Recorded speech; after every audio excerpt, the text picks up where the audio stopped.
I killed it myself." Her scream seemed to pierce his head.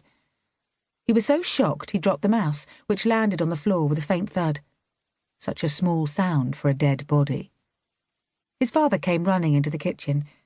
When his mother had recovered sufficiently to recount what had happened, his father scrubbed his hands before taking him into the living room and sitting him down. "Where did you find the mouse?"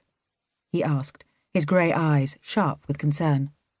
"I trapped it," he muttered, already less confident about boasting of his exploit.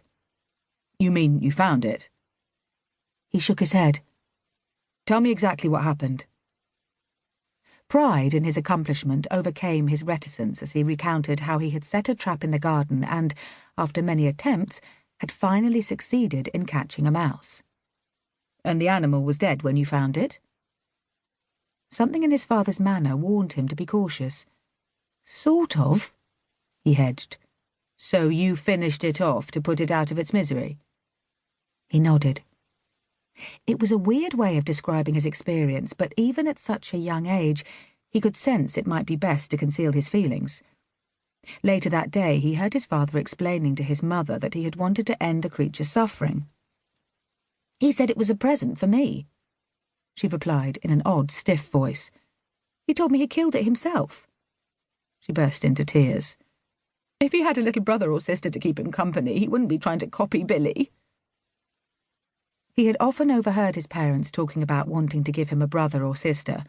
For some reason they were unable to do that. That was one of the disappointments of their lives.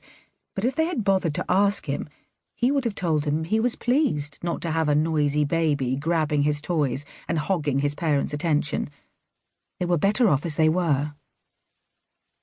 He never told either of his parents that the mouse had not only been alive but completely unharmed when he had caught it. He hadn't expected the tiny creature to die so slowly. The memory made him smile. That, at least, hadn't been a disappointment. Chapter 1. The estate agent was apologetic about the state of the house. "The paintwork needs touching up and the wallpaper's seen better days, but you can sooner—" "The wallpaper's not important," he interrupted with an impatient wave of his hand. Clearly heartened by his potential client's response, the estate agent continued. "You're going to want to redecorate wherever you go.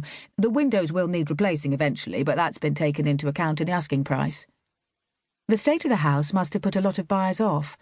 The agent tapped the windowsill with one manicured fingernail finger as he spoke.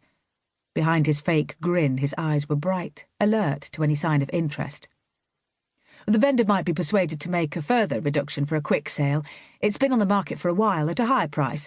He's only recently agreed to lower the asking price, so you've come along just at the right time. Once you've replaced the old windows with double-glazed units, you'll hardly hear the trains going by." He nodded, but he wasn't really listening to the estate agent's chatter as he stood gazing out of the back window. The railway ran along the end of the garden. Beyond a thin screen of birch trees, trains travelled in a cutting below the level of the garden. "You can't hear the trains at all from the front of the house, and it's a very quiet street even during the day," the estate agent assured him. The house was set back from the road, with a high privet hedge shielding the front yard. "It's very quiet," the agent insisted, rubbing his white hands together and leaning forward, eager to close the sale. "Once you've fixed the windows and seen to the damp, all you need to do is change the wallpaper and put a lick of paint around the place, and it's going to look very nice indeed. You've got good-sized rooms here. It's a real bargain. You won't find anything else this spacious at the price, not around here." He gave another nod to indicate he was listening. "A lot of people like to buy a place that needs a bit of attention," the agent continued, as though afraid the opportunity to sell the property would vanish the instant he stopped talking. "It means you can have it however you want." "That's true."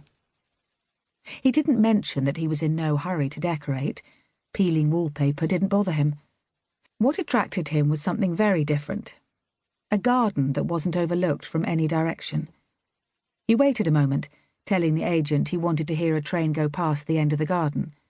In reality, he wasn't interested in how much noise the trains made, only in whether their windows travelled below the level of his fence.